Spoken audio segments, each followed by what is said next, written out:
Russia என்னைக்குமே மிரட்டாது அப்படின்னு நம்ம 1000 தடவை பார்த்துருக்கோம். ஏன்னா மிரட்டல் அப்படிங்கிறது ஆட்டோமேட்டிக்கா பாஞ்சிருவாங்க. இந்த சீனா மாதிரி கத்திக்கிட்டே இருக்கிற ஜோலி அங்க கிடையவே கிடையாதுன்னு நம்ம ஆட்கள்ல நிறைய பேர் ரஷ்ய பாசத்துல நம்மால் பொங்குறாரு அப்படின்னு திட்ட கூட கூடும்.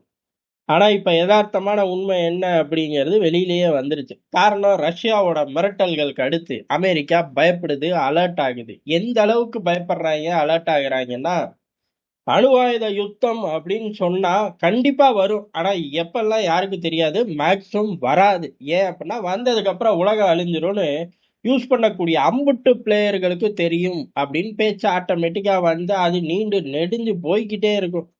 கடைசியில டம்மி கட்டுரையா குளோபல் டைம்ஸ் வரையும் போய்க்கிட்டே இருக்கும். ஆனா அணு ஆயுத தாக்குதல் ரஷ்யா செஞ்சிரும் அப்படின்னு அமெரிக்கா நம்புது, பயப்படுது. நம்புறனாலே பயப்படுறனாலே ஏறக்குறைய 50 வருஷம் முன்னாடி எடுத்த பிளைன் எல்லாம் இப்ப எடுத்து தூக்கிட்டு வந்து வச்சு பெரிய அளவு ட்ரில் நடத்தி பார்த்திருக்கார்கள்.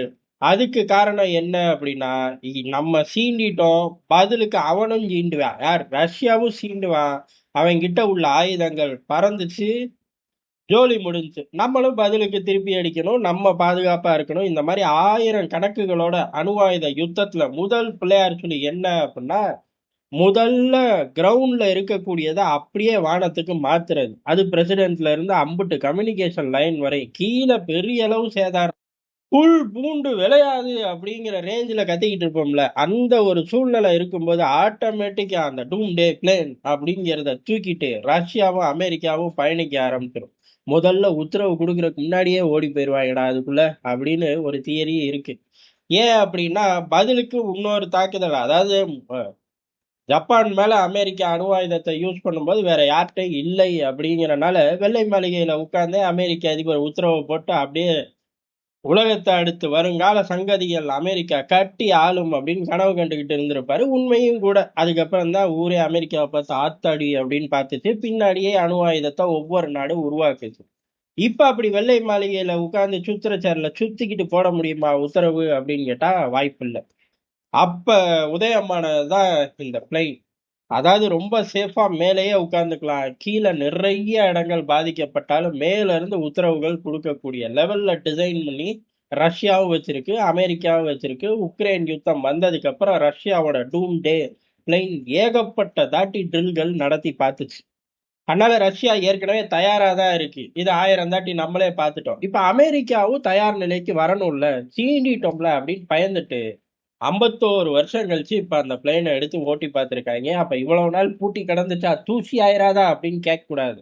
பண்ணிக்கிட்டுதான் இருந்திருப்பாங்க. ஆனா இந்த தடவை வாஷிங்டன் டிசியில இறக்க, ஏத்த இப்படி பல வித்தைகளை காட்டியிருக்கார்கள். டிரான்ஸ்பாண்டர் ஆன் பண்ணி வச்சு ஆஃப் பண்ணி என்னெல்லாம் பண்ணாங்களோ. ஏன்னா 4 யூனிட் பிளைன் இருக்கு இந்த மாதிரி.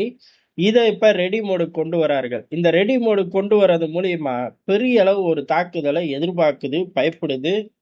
அப்படி ஒருவேளை நடந்துட்டா வான்ல உட்கார்ந்துகிட்டே வானத்துல பறந்துகிட்டே E4B வெர்ஷன்ல பறந்துகிட்டே பெரிய அளவு உத்தரவுகளை கொடுக்கணும். அமெரிக்கா அதிபரால எந்த மாதிரியான உத்தரவுகளை கொடுக்க முடியும் அப்படின்னா, கீழே சிஸ்டமே பாழடைஞ்சு போச்சு. கம்யூனிகேஷன் லைனே இல்ல. ஸ்டார் ரிங்க்கு வேலை செய்யுமா தெரியாது.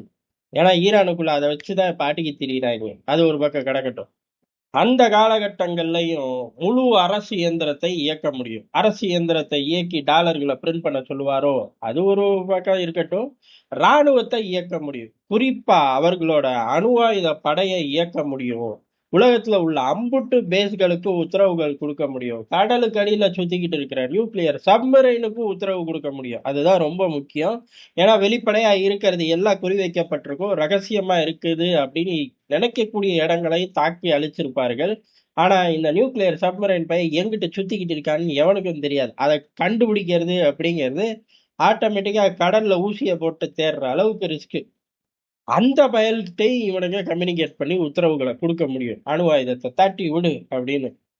12 மணி நேரம் பெட்ரோல் போடாம இருக்கலாம். 12 மணி நேரத்துக்கு அப்புறம் பெட்ரோல் போட கீழ இருந்து ஏதாச்சும் ஒரு ஃப்ளைட்டு போய் தான் ஆகணும். அதுவரை தாக்கு பிடிக்கும். அதுக்கு மேலேயும் தாக்கு பிடிக்கும். தெரியும்ல, உச்சகட்ட டெக்னாலஜி எங்க கிட்ட தான் இருக்குன்னு ட்ரம்ப் சொல்லுவார். யார்? நம்ம கிட்டயான்னு கேட்கக்கூடாது. அவர் ஊர் உலகத்துக்கே சொல்லுவார்.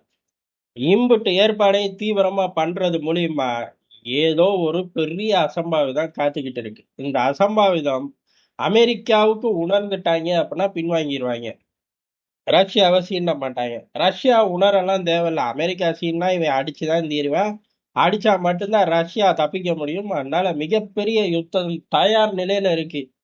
சில நண்பர்கள் எப்போ வரும் 3 வருஷமா உலக யுத்தம் வரும் தான் சொல்றீங்க அப்படின்லாம் சொல்லுவாங்க. 3 வருஷம்லாம் கிடையாது. 2ஆம் உலகப் போர் நின்ன அடுத்த செகண்டே 3ஆம் உலகப் போருக்கான தயார் நிலைக்கு உலகங்கள் போயிருச்சு. அபிஷியலா அடிச்சுக்கல, அம்புட்டு தானே ஒழிய அந்த நிமிடமே அடுத்த யுத்தத்துக்கான தயார் நிலைக்கு போயிட்டார்கள். அதனால எப்ப வருதோ பார்த்து அனுபவிக்க வேண்டியதுதான். அதுல நம்ம சிக்கிக்காம இருக்கணும்னு கடவுளை வேண்டிக்க வேண்டியதுதான். காரணம், யுத்தத்தை சந்திக்கக்கூடிய நாடுகள் அப்படிங்கிறது பொருளாதார பலத்தை இழக்கும்.